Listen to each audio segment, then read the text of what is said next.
Ah, nazali na kati ya balimo na commune de Maluku, province de Kinshasa, quartier Bou.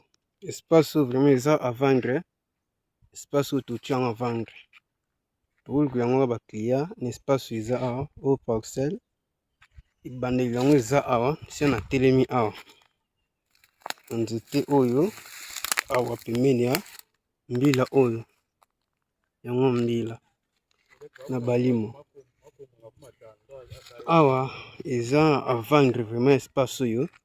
Eza vraiment totia yango na vendre. Toluku yango bato basomba yango espace moko bien. Eza na balabala.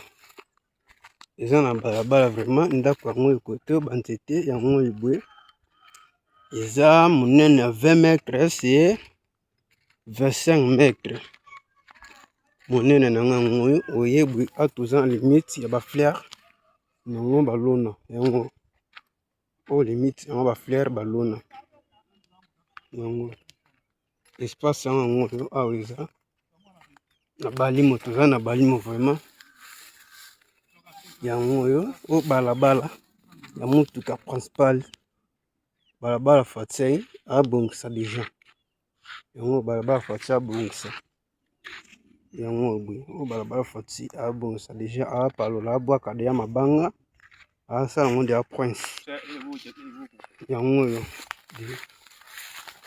donc totia yango na vendre espace oyo 20 mètres si 25 mètres monene ya 20 mètres molai 25 mètres eza na vendre banzeta mbili eza avocatier eza ndako ezali na nsima nango yango ekote boye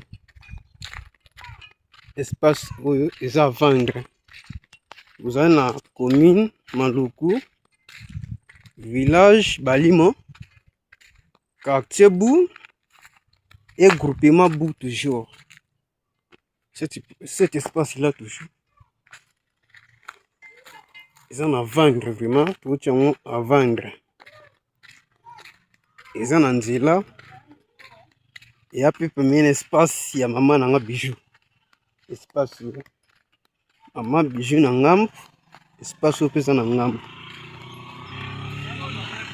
eza nango espace yango bamoto elekana toujours bamoto elekana na balabala Fatsai abongisa yango oyo batia yango deja makadame